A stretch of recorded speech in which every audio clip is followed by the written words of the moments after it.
Now, yesterday we have completed with end of offer, correct? Revocation, lapse of time. तो ये सारी ना different different alternatives है by which an offer can come to an end. है ना, revoke कर देना, कंडीशन को फुलफिल नहीं करना, या डेथ हो जाना. देन नेक्स्ट पेज पे क्या क्या थे? काउंटर ऑफर, राइट, जो हमने बार्गेनिंग वाला डिस्कस किया. देन इम्पॉसिबिलिटी टू परफॉर्म, इसमें दो चीजें थी, इधर due to change of law और due to the destruction of the subject matter. है ना, सब्जेक्ट मैटर ही खत्म हो जाता है या डिस्ट्रॉय हो जाता है something. If you remember we took the examples of vegetables. ठीक है.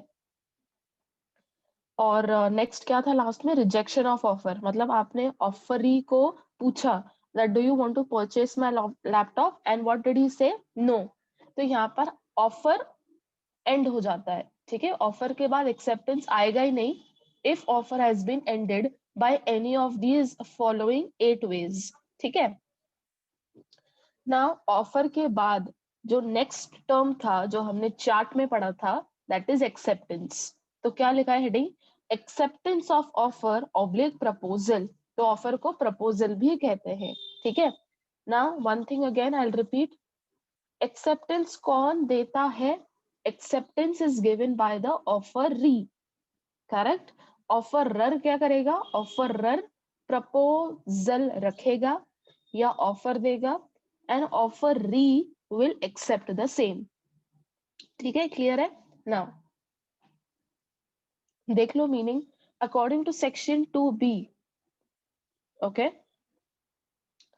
A proposal or offer is said to be accepted when. अब यहाँ पर अगर आप देखोगे जरा 4 पॉइंट्स, बुलेटेड पॉइंट्स. अच्छा, तो यहाँ पर उन्होंने फर्स्ट लाइन में क्या कहा है कि एक ऑफर एक्सेप्ट तब होता है जब, फर्स्ट वन देखो, when the person to whom the offer is made signifies his assent to do or not to do something. ठीक है. फर्स्ट सेंटेंस पढ़ते हैं. An offer is said to be accepted when, first line पढ़ो, when the person to whom the offer is made. अच्छा, offer किसको दिया जाता है? ऑफरी को.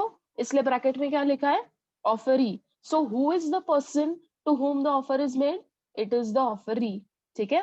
अच्छा, जब ऑफरी अपना असेंट देगा, कंसेंट मतलब अभी जैसे मैंने आपसे पूछा do you want to purchase my laptop. ठीक है, मैंने आपसे पूछा ना, तो आप कौन बन जाते हो? You become the offeree.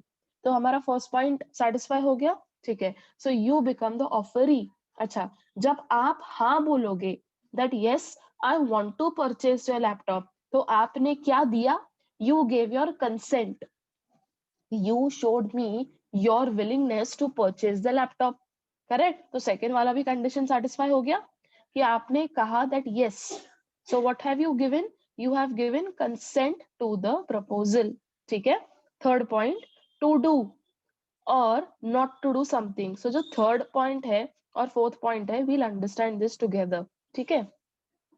अब let us take an example. First we'll understand what is the meaning of to do. तो टू डू का मतलब क्या होता है? Firstly, to do is written in a positive tone. Correct. और fourth condition क्या है? और है. हाँ, और है यहाँ पर. तो पॉइंट 3 होगा या तो पॉइंट 4 होगा. क्लियर है? तो पॉइंट 3 के बाद क्या लिखा है? To do. और पॉइंट 4 के बाद क्या क्या है? और नॉट टू डू समथिंग. तो नॉट टू डू ये कौन से टोन में लिखा है? This is written in a negative tone. Correct, because it's a not. ठीक है. अब सुनो. अब टू डू मतलब क्या? What I say, do you want to purchase my laptop. आपने कहा यस. ठीक है. फिर उसके बाद मैं आपको क्या कहती हूँ कि आप ना मेरे ऑफिस में आ जाना. ठीक है. I will hand over my laptop to you over there. और तभी का तभी आप मुझे फुल पेमेंट कर देना. तो यहाँ पर मैंने आपको कुछ करने के लिए कहा है. क्या करने के लिए कहा है? कि आप मेरे ऑफिस में आ जाओ. Right, I have asked you to do something. ठीक है. And in return what have you asked me? मैं ऑफिस में आ जाऊंगा बट मुझे तुम लैपटॉप भी तभी का तभी दे देना. है ना. And I will pay you also तभी का तभी. तो ये दोनों पार्टीज में म्यूचुअली डिसाइडेड है. तो यहाँ पर दोनों पार्टीज कुछ कर रहे हैं ना. क्या कर रहे हैं, वो अपना लैपटॉप बेच रहा है, मैं अपना लैपटॉप बेच रही हूँ और आप खरीद रहे हो, है ना। I will give you the ownership and the possession of the laptop and you will pay me for the same. So यहाँ पर देखा जाए both the parties are working together to execute the contract, correct. Now let us understand not to do, इसका मतलब क्या होता है। अब इसका एग्जाम्पल आपको याद रखना है, ठीक है, सुन लो, थोड़ा सा अलग एग्जाम्पल है। So let us see that now that I am teaching law, ठीक है। So there is this one teacher, ठीक है, she also wants to teach law, ठीक है। तो अब ना वो मेरे पास आती है और वो मुझे कहती है कि आप लॉ मत पढ़ाओ, मैं पढ़ाती हूँ, ठीक है। So of course I will have a problem, I will say कि no it is my subject, okay, and I will not give you my subject, है ना, I will not give you the permission, okay. उसके बाद ना what she does, she tells me कि अगर आप नहीं पढ़ाते हो और आप अगर मुझे अपॉर्चुनिटी देते हो, okay, to you know teach this subject, तो मैं आपको महीने के 20,000 दूंगी for not teaching. So don't you think in this case she is paying me rupees 20,000 for not teaching, that is for not doing something। तो यहाँ पर क्या मुझे पैसे कुछ करने के लिए मिल रहे हैं? नहीं, यहाँ पर मुझे पैसे कुछ नहीं करने के लिए मिल रहे हैं। एंड व्हाट इज दैट कुछ? That is to teach. So here I am basically getting the money for not teaching, है ना। तो यहाँ पर what will happen, I will give her my subject, she will come and teach, मैं कुछ भी नहीं करूंगी, पर यहाँ पर मैंने उसको सिर्फ अपॉर्चुनिटी दी है, okay. So what is why she giving me money, she is giving me money so that I allow her, and when I will allow her, that means I will not teach, correct। so यहाँ पर consideration तो होगा, consideration कितना है, 20,000, but why is this 20,000 being paid? Is the 20,000 being paid to do anything? No, 20,000 is being paid for not to do anything, that is in this situation to teach। So यहाँ पर I am not teaching law and hence she is giving me 20,000, okay। तो यहाँ पर acceptance में ना दोनों आएंगे, positive tone वाला भी आएगा, कुछ ना करने के लिए अगर कुछ पैसे मिलते हैं तो वो भी इंक्लूडेड है, ठीक है। तो अच्छा, एक और चीज, कभी ये डाउट आ सकता है, ये जो चीज है ना, कुछ ना करने के लिए पैसे मिलना, ये इनवैलिड नहीं है, ठीक है, या ये इलीगल नहीं है, देयर इज नो इलीगैलिटी और voidness in this particular transaction। what is happening in this transaction, she is coming and teaching, I am not doing anything, and at the end of every month she is paying me 20,000 for allowing her to teach, and you know I am not teaching in this case, so why am I getting this consideration? For not to teach, ठीक है। तो दोनों aspects, be it a positive tone और be it a negative tone, दोनों included है in the word acceptance, ठीक है। I hope this is clear. तो जब भी आप ये डेफिनेशन पढ़ोगे अकॉर्डिंग टू सेक्शन 2B, तो जो पॉइंट 3 है और पॉइंट 4 है, that is to do and not to do anything, ये आपको साथ में पढ़ना है, ठीक है। Not to do something brackets में भी लिखा है नेगेटिव एंड उसमें लिखा है पॉजिटिव। अच्छा, एक और वर्ड लिखा है एक्ट करना, पॉजिटिव के बाजू में क्या करना, एक्ट करना। अच्छा, यहाँ पर एक्ट क्या था, आप मेरे ऑफिस में आओगे लैपटॉप खरीदने, ओके, मैं भी आपको उसी वक्त लैपटॉप दे दूंगी, आई will hand over you the laptop, you will also give me cash. तो यहाँ पर हम दोनों कुछ कर रहे हैं, हम कुछ एक्ट कर रहे हैं। फोर्थ पॉइंट में नेगेटिव तो है ही है, एब्सिस्टेंस भी है। What is the meaning of abstinence? कुछ ना करना। तो यहाँ पर मैं एकदम शांत बैठी हूँ, I am not teaching, I am allowing her to teach all my subjects. So why am I getting money over here? For being absent, समझ रहे हो? That is, it is a negative tone, okay. Now let us quickly see the examples.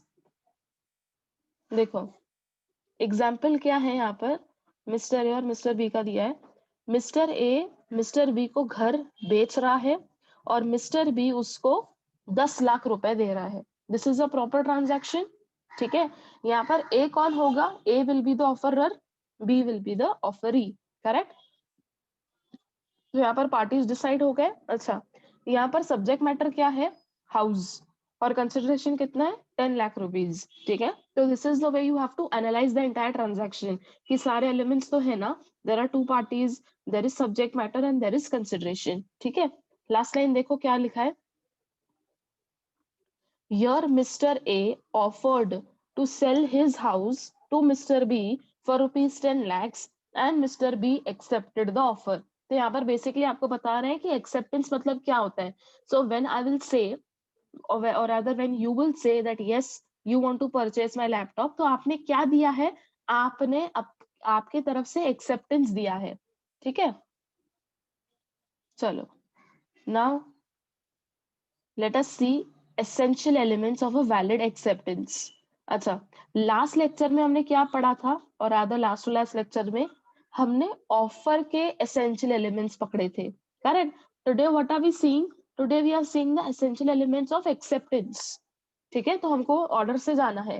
What is the order? Order starts from offer plus acceptance is equal to promise. तो हमारा offer हो गया है, आज हम एक्सेप्टेंस कंप्लीट करेंगे। ठीक है, देखो first point, acceptance must be absolute and unqualified. पढ़ लेते हैं क्या लिखा है।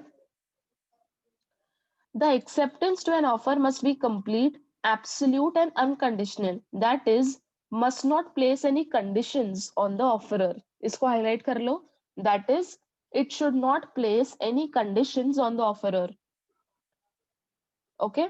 अगर वो conditions रखता है तो उसको what does that become? देखो नेक्स्ट लाइन पे लिखा है, it gives rise to a counter offer. Counter offer हमने कल ही देखा था, यहाँ पर ऊपर वो बार्गेनिंग वाला। आप 100 बोलते हो, है ना, मैं 200 बोलती हूँ, then you come to 120, I will come to 190, है ना। तो अगर यही करते बैठेंगे ना, so this will give rise to a counter offer. Look at the example, it will be clarified. देखो, Mr. A offered to sell his laptop to B for rupees 20,000. Mr. B is ready to accept provided A accepts his washing machine for rupees 15,000. मतलब क्या समझा गया आपको? क्या लिखा है देखो,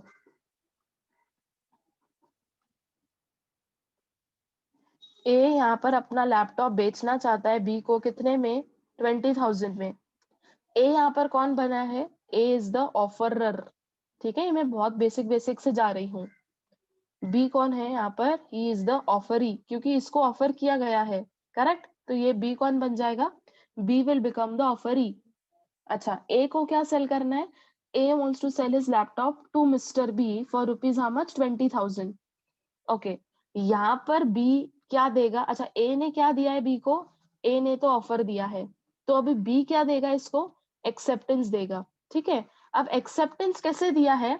बी कहता है कि मैं तुम्हारा ये जो लैपटॉप है ना 20,000 का, वो मैं खरीदने के लिए तैयार हूँ, पर ये मैं 20,000 कैसे पे करूंगा तुम्हें? इसका मैं इसने एक सोल्यूशन दिया है। I will pay you this 20,000 as I will pay you 5,000 in cash and I will pay 15,000 की मैं तुम्हें वॉशिंग मशीन दे दूंगा। मतलब मैं तुम्हें 15,000 कैश में नहीं दे रहा हूँ। Instead of giving you 15,000 in cash, I am giving you my washing machine which is worth rupees 15,000. तो पॉइंट ये है कि ये चलेगा क्या? नहीं। क्या बोलते हैं कि जब आप एक्सेप्ट कर रहे हो ना कोई चीज, तो आपको इधर कंप्लीटली यस कहना है, इधर कंप्लीटली नो कहना है। You can not place conditions on the offer. ठीक है, और specially when it comes to such a transaction कि मैं 5,000 कैश में दूंगा, 15,000 आई विल पे यू, मतलब पे नहीं करूंगा, मैं तुम्हें 15,000 की वॉशिंग मशीन दे दूंगा, तो ये नहीं चलता है। सो दैट इज वाई जो एक्सेप्टेंस है ना, वो एब्सोल्यूट होना चाहिए, मतलब उसके अंदर कोई कंडीशंस नहीं होने चाहिए। देखो आगे क्या लिखा है, Here the acceptance by Mr. B is not complete, but it places conditions on A. So it is not a valid acceptance. It is in reality a counter offer. ठीक है, अब देखो, अब समझने की कोशिश करो कि ये क्यों एक्सेप्टेंस नहीं कहलाता है, इसको हम काउंटर ऑफर का पोजीशन दे देंगे। Because I have asked you something, I have asked you 20,000, you are telling me no no, laptop तो ठीक है मैं खरीद रही हूँ, पर 20,000 I will pay you in 5,000 as cash, 15,000 as washing machine. So when this offer is accepted to me, अगर ये चीज मुझे चलती है कि हाँ चलो ठीक है, तुम 5,000 मुझे कैश में दे दो और 15,000 की वॉशिंग मशीन दे दो, अगर ये मुझे एक्सेप्टेबल है तो एक्सेप्टेंस फिर मैं दूंगी, क्योंकि तुमने ना मुझे काउंटर ऑफर दिया है। You have not given me acceptance. Instead, you have given me a counter offer. तो अब यहाँ पर एक्सेप्टेंस वापस किसके शोल्डर्स पर आ गया? यहाँ पर एक्सेप्टेंस आप ऑफर ही करेगा, समझ रहे हो? So I will write this down for you all. देखो, ऑफर ने ना पहले क्या किया, पहले ऑफर दिया, करेक्ट, लैपटॉप का, दैट इज फॉर 20,000। वापस ऑफर ने क्या किया, ऑफर ने ना एक्सेप्टेंस नहीं दिया, ऑफर ने फिर काउंटर ऑफर दिया कि हाँ ठीक है, बट ना 15,000 एज दिस, 5,000 एज दिस। तो ऑफर ने क्या दिया है, ऑफर ने काउंटर ऑफर दिया है। अब अगर ये चीज मुझे मंजूर है, मैं कौन हूं, मैं ऑफरर हूं, अगर ये चीज मुझे मंजूर है तो अब एक्सेप्टेंस कौन देगा, एक्सेप्टेंस भी अब ऑफरर ही देगा। पॉइंट ये है कि क्या ये चलेगा, the answer is yes, it is valid. होता है ना बहुत बार, राइट, कि आपने कुछ बोला फिर मैंने ना थोड़ा और काउंटर ऑफर दे दिया। जैसे हम सब्जी वाले के पास जाते हैं, वो बोलते हैं 10 रुपए, हम बोलते हैं 5 रुपए, है ना? तो अब हमने क्या किया है, हमने 10 रुपए एक्सेप्ट किए हैं क्या? नहीं, हमने एक्सेप्टेंस की जगह हमने उससे ही काउंटर ऑफर दे दिया है, करेक्ट।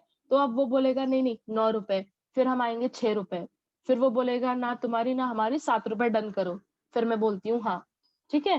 तो ये चलता रहता है। तो जब काउंटर ऑफर आता है ना, whenever the scope of counter offer arises, acceptance कोई भी दे सकता है, बिकॉज यू नेवर नो कि कौन से प्राइस पर म्यूचुअली डिसाइड हो, करेक्ट। तो एक्सेप्टेंस पर कहीं से भी डिसाइड हो सकता है।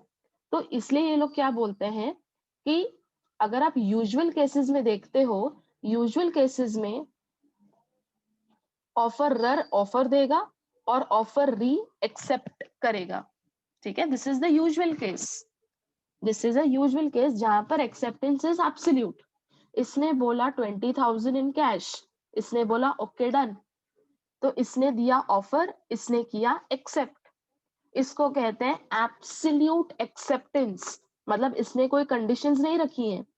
अच्छा, एक और चीज अगर आपको डाउट आए तो, अगर ऑफर ही कोई कंडीशन रखता है, जैसे 15,000 वॉशिंग मशीन, 5,000 कैश, तो ये गलत नहीं है, ये बात समझो।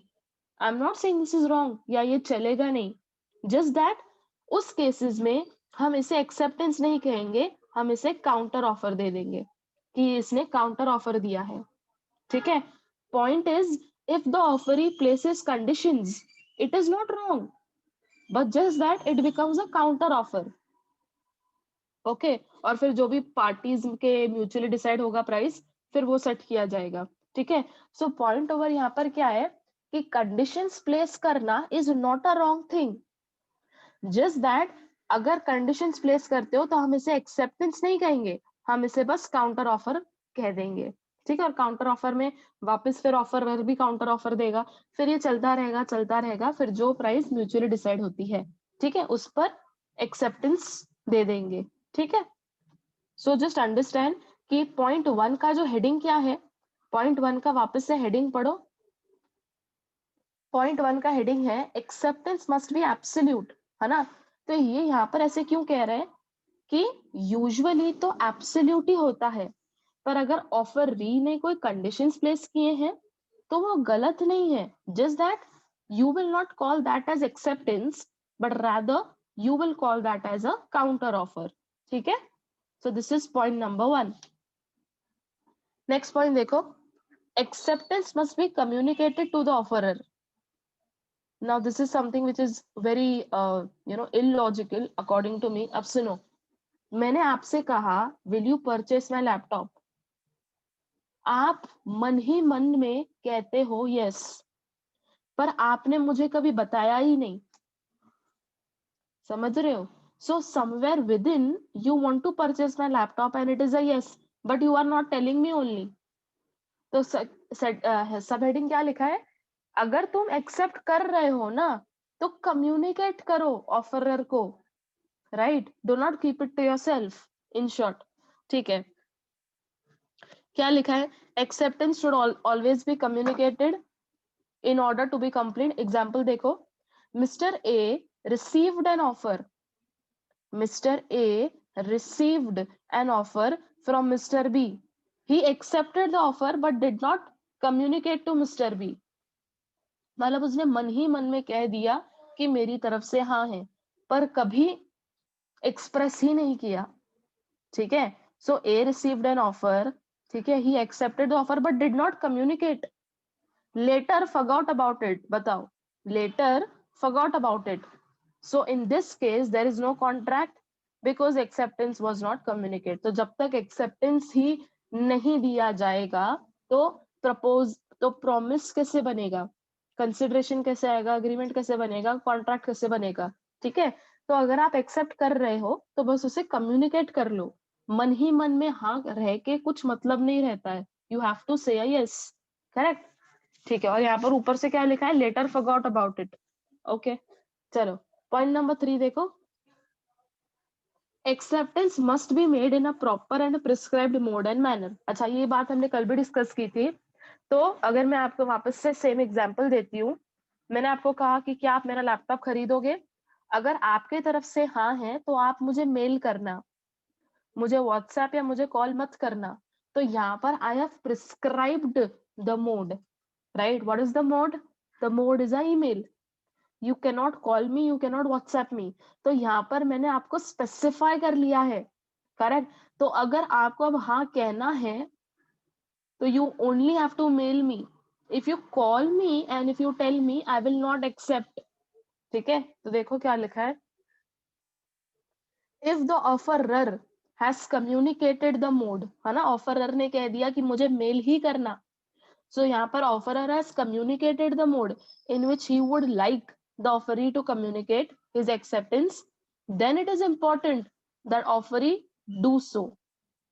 In the case mode and manner of communicating acceptance has not been specified, the offeree is free to decide। मतलब जहां पर मैंने आपको नहीं बताया है कि आपको मुझे मेल ही करना है, फिर आप कुछ भी कर सकते हो, यू कैन इधर व्हाट्सएप मी, इधर मेल मी और इधर कॉल मी। तो जहां पर मोड और मैनर स्पेसिफाइड या प्रिस्क्राइब्ड नहीं है, then you are free to decide.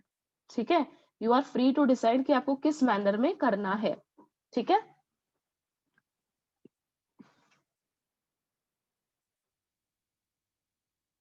Okay, अच्छा क्विकली बस ये एग्जांपल पढ़ लो यहाँ पर, read the example on your own.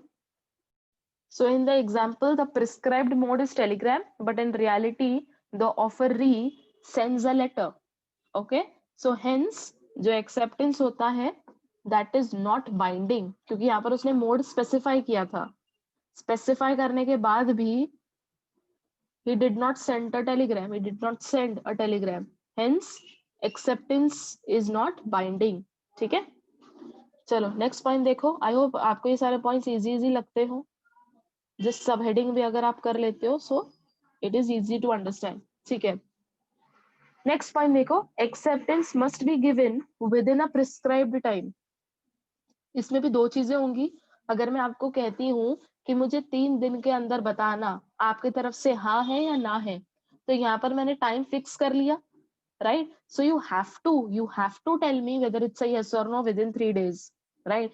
So whenever the time is prescribed, whenever the time is fixed, तो आपको अपना एक्सेप्टेंस उस वक्त के ड्यूरेशन में ही देना पड़ेगा। अगर आप बाद में देते हो तो मैं वो एक्सेप्ट नहीं करूंगी। ठीक है, क्या लिखा है, if the offerer has specified a time limit for communicating acceptance, then offeree must communicate the acceptance within that time। ठीक है, जैसे मैंने अगर आपको 3 दिन का टाइम दिया है तो आपको 3 दिन के अंदर अंदर मुझे बताना है whether it's a yes or no। ठीक है, अच्छा, however if time is not specified, then the offeree must communicate acceptance within a reasonable time। तो यहाँ पर देखो, आपको आंसर दिया है, अगर टाइम फिक्स्ड है तो आपको उसके अंदर अंदर अपना एक्सेप्टेंस देना है। अगर टाइम फिक्स्ड नहीं है तो कब तक एक्सेप्टेंस देना है? आंसर क्या है? With in a reasonable time. अब रीजनेबल टाइम कितना होता है वो हमें नहीं पढ़ना है, because reasonable time differs from from the nature of goods. अगर मैं वेजिटेबल्स की बात करती हूँ तो उसमें रीजनेबल टाइम बहुत कम होगा। क्यों? Vegetables are perishable in nature, correct? वो जल्दी से खराब हो जाते हैं। तो उस वेजिटेबल्स के केस में what will be the reasonable time?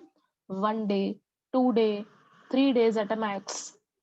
But अगर यही मैं ड्यूरेबल गुड्स की बात करती हूँ, फॉर एग्जाम्पल स्लीपर्स, है ना, और समथिंग एल्स, तो उसमें reasonable time can extend to 1 week, है ना, क्योंकि वो डिस्ट्रॉय नहीं हो जाएगा, खराब नहीं हो जाएगा, इट्स अ ड्यूरेबल प्रोडक्ट। ठीक है, so that is the reason we don't have to study what is reasonable time. क्यों? बिकॉज वो गुड्स के हिसाब से चेंज होता रहता है। ठीक है, देखो यहाँ पर आगे की सेंटेंस में लिखा है, reasonable time depends upon the subject matter, है ना, जैसे मैंने आपको बताया that reasonable time will differ from goods to goods. ठीक है, चलो क्विकली रीड द एग्जाम्पल। क्या लिखा है? ये हमने एग्जाम्पल ऑलरेडी कर लिया है, that is why I am not reading. तो यहाँ पर मैं कहती हूँ, after reading the example, apply कब किया था शेयर्स के लिए? जून में। अलॉटमेंट कब हुआ था? नवंबर में। ठीक है, तो if you remember yesterday I gave you this companies act का provision which said that allotment कब तक कंप्लीट होना चाहिए? within 3 months from the date of application। तो अप्लाई कब किया था? जून में। जून से 3 महीने देखो, सितंबर आता है। अच्छा चलो, अब जून का भी, अच्छा अर्ली जून है क्या कि लेट जून है? हाँ अर्ली जून है। ठीक है, तो जुलाई, अगस्त, सितंबर। ओके, अगर हम जून नहीं भी पकड़ते हैं तो मैक्स टू मैक्स अलॉटमेंट कब तक हो जाना चाहिए था? Allotment should have been made by September. Allotment actual में कब हुआ? नवंबर में। सो इस केस में can he reject the shares? The answer is yes, क्योंकि यहाँ पर टाइम एक्सीड हो गया है। हमें 3 महीने पकड़ने हैं from the date of application, that is जून में अप्लाई किया, वहां से 3 महीने, जुलाई, अगस्त, सितंबर। Allotment should have been completed by the month of September, पर यहाँ पर अलॉटमेंट कब कंप्लीट हुआ? By late November. So can he reject to take the shares? The answer is yes. Why? Because यहाँ पर टाइम फिक्स्ड था, that is within 3 months. तो क्या अलॉटमेंट विद इन 3 मंथ्स हुआ? The answer is no. So is he entitled to reject? The answer is yes. ठीक है,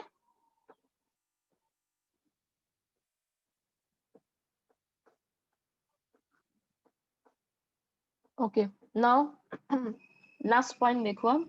अच्छा second last है, acceptance can be expressed or implied. You can understand by the words itself. Okay, let us read. Acceptance of an offer may either be through words, oral, written, or it can be implied through actions, behavior, conduct. However, सबसे important line क्या लिखा है? However, silence does not amount to acceptance. इसको highlight कर लो. Silence does not amount to acceptance. मतलब क्या? I asked you, I gave you an offer, will you purchase my laptop? And you are completely silent. So now what should I consider? That does your silence amounts to a yes or does your silence amounts to a no? तो यहाँ पर इन्होंने clear cut कहा है, silence को हम acceptance नहीं मानेंगे। ठीक है, आप अपना acceptance through words, written, oral, actions, behaviour, conduct, XYZ दे सकते हो, पर अगर आप कंप्लीटली चुप हो, if you are completely silent, that will not amount to acceptance. Okay, so just because you are silent मैं उसको हाँ नहीं समझूंगी। ठीक है,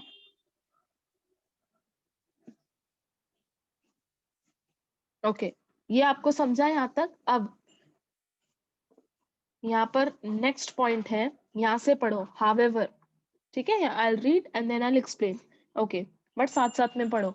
however, where the offeree having a reasonable opportunity to reject the goods continues to enjoy benefits, silence will be treated as acceptance. Okay, now first let us understand the example of the statement and then we'll analyze this statement. Now what happens is, I go to a local shop which is in my vicinity, okay, and I've purchased, say, 5 pens. Okay, I have purchased how many?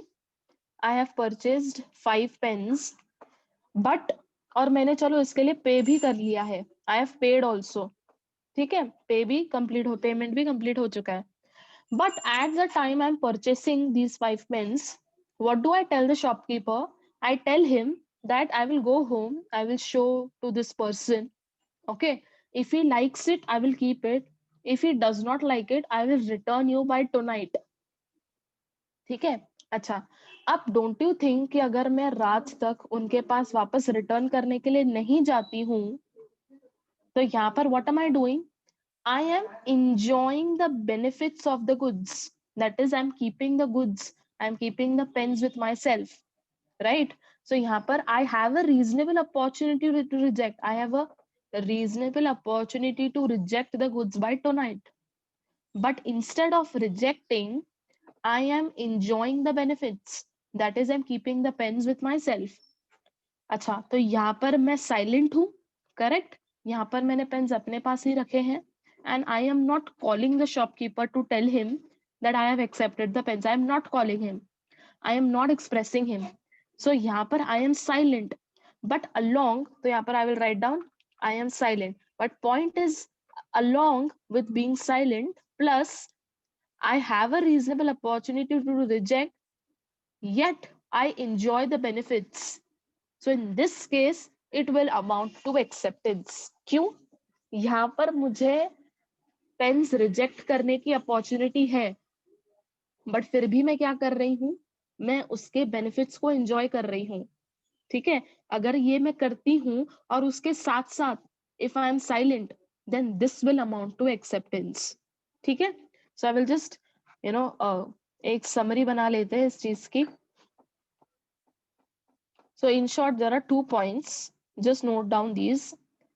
Point 1 is, if I am silent, if I am just silent, so I will write down no acceptance. Point 2 is, if I'm silent plus enjoy benefits, this will amount to acceptance. Write this down. So along with being silent, if I am also enjoying the benefits, silence does not amount to acceptance.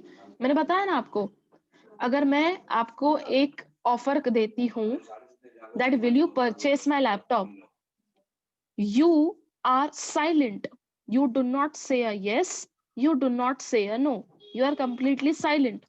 Neither you are expressing through gestures, actions, conduct, behavior, or words, oral, written, spoken, whatever it is. You are not expressing it at all, neither through words, written, spoken, neither through actions, conduct, behavior, gestures. You are not doing anything. You are completely silent. तो क्या हम इसे acceptance मानेंगे? The answer is a no. There is no acceptance.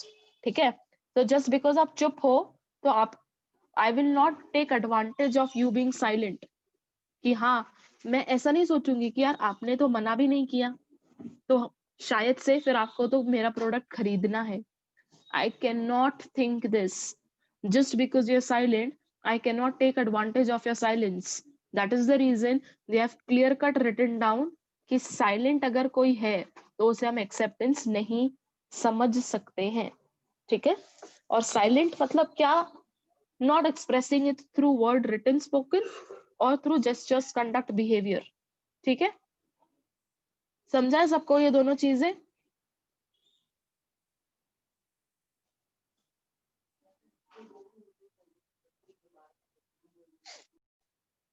Landlord ने घर का rent बढ़ा दिया, तो चलो लेट्स टेक एन एग्जांपल.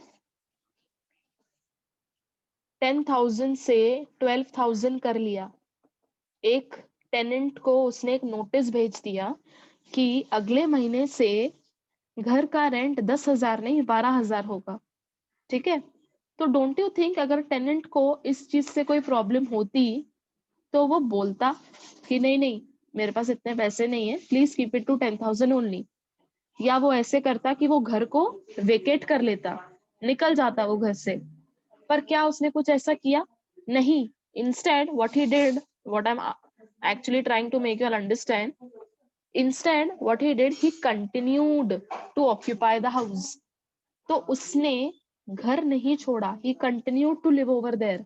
तो इसे समझता क्या है, that he is all okay with the rent being increased from 10,000 to 12,000, correct? Here silence on part of B amounted to acceptance.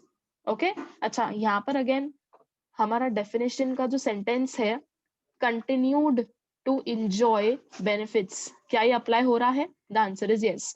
तो सेकेंड केस में मैंने आपको लिखा था case number 2, silence plus continue to occupy benefits, does this amount to acceptance? The answer is yes, correct? So यहाँ पर he is silent, but along with being silent he does enjoy the benefits. And how did we understand this? Because यहाँ पर clear cut क्या लिखा है, he continued to occupy the house, correct? Okay, so now in such questions could be asked, ठीक है?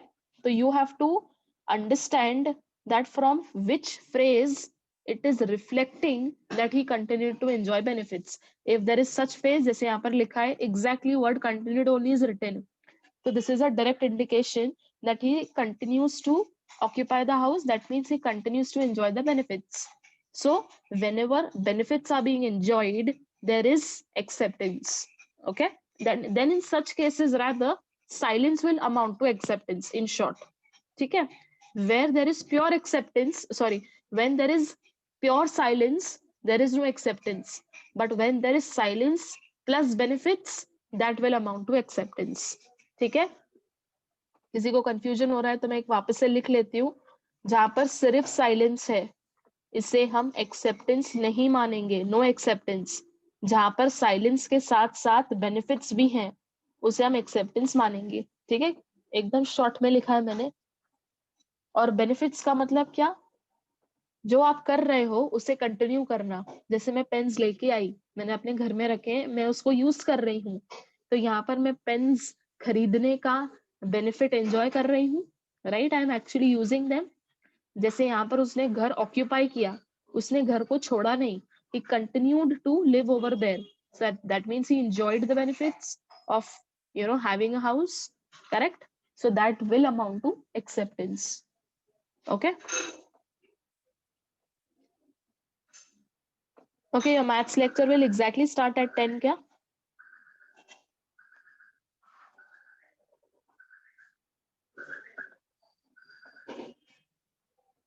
ठीक है, चलो। अच्छा, is it 10? Okay. Now the last point regarding acceptance. Okay. Acceptance cannot precede offer. Okay. Very interesting point. We have already studied the flowchart, correct? Flowchart में पहले क्या आता है? Offer plus acceptance is equal to promise. अब मैं पूरा chart नहीं बना रही हूँ क्योंकि हम लोग अब तक यहीं पर हैं। तो पहला क्या आता है? पहला आता है ऑफर, दूसरा क्या आता है? एक्सेप्टेंस। इसकी प्रायोरिटी सेट है ना। तो can I remove a conclusion from this कि एक्सेप्टेंस पहले नहीं आ सकता है और ऑफर बाद में नहीं आ सकता है। समझ रहे हो? पहले क्या आएगा? पहले हमेशा ऑफर आएगा, उसके बाद क्या आएगा? एक्सेप्टेंस आएगा, ठीक है? So what will first be? First has to be an offer, उसके बाद ही एक्सेप्टेंस आ सकता है। पहले एक्सेप्टेंस बाद में ऑफर, ये हो सकता है क्या? The answer is no. तो इसलिए हेडिंग में क्या लिखा है? Why did I draw this chart? So that you understand the heading. What does the heading say? Acceptance cannot precede offer. मतलब acceptance पहले नहीं आ सकता है ऑफर के, और ऑफर बाद में नहीं आ सकता है, ठीक है? Let us read. Acceptance to an offer can only be made after offer has been communicated. है ना? तो acceptance कब होगा? After offer, not before offer. ठीक है? Next point. Offeree cannot give acceptance without knowing about the offer itself. Okay. Just by reading this sentence, you should immediately click to this case that is Lalman Shukla versus Gauri Datt. हुआ क्या था इस case में, do you remember, कल ही discuss किया। The nephew went missing, the servant went on the streets at what time, the servant started searching the nephew at 10 AM। ठीक है, पोस्टर कब लगा था, पोस्टर लगा था 1 बजे। पोस्टर में क्या लिखा था कि हम 10,000 देंगे जो वो बच्चे को ढूंढ के लाएगा, correct? Poster was stuck at 1 p.m. But when did the servant go in the search of the nephew? At 10 a.m. Now he brings the nephew home and asks for a reward. First, tell me, क्या उसे compensation मिलेगा या नहीं मिलेगा? Is he entitled to reward? Yes or no? Quickly tell me. Is he entitled to reward? क्या उसे reward मिलना चाहिए, क्या उसे 10,000 मिलना चाहिए? The answer is no, correct. And what is the reason for that? Why will he not get the reward? क्योंकि उसे पता ही नहीं था कि ऐसा भी कोई ऑफर है। So in this case there can not be first acceptance and then offer. he should be aware of this reward, he should be aware of the offer, right? So in this case, इस case में in short हो क्या रहा था, in case पे पहले acceptance हो रहा था फिर ऑफर हो रहा था। क्या ये चलेगा? The answer is no. First there has to be offer, then only acceptance. ठीक है, तो यहाँ पर हम नो क्यों कह रहे हैं, किस बेसिस पर कह रहे हैं? क्योंकि उसे ऑफर के बारे में पता ही नहीं था और बिना जाने के ऑफर क्या था वो पहले ही उसने एक्सेप्ट कर लिया। ठीक है, तो इस रीजन के वजह से we are saying that he will not get the compensation और 10,000 whatever it is. So in short what do you understand by this point? Of acceptance cannot precede offer, है ना? Acceptance will always come after offer. ठीक है, okay. So we are done with the aspect of acceptance. ठीक है, now I'll just give me just 2 minutes. I will just find out whether any question is relatable to the part till how much we have completed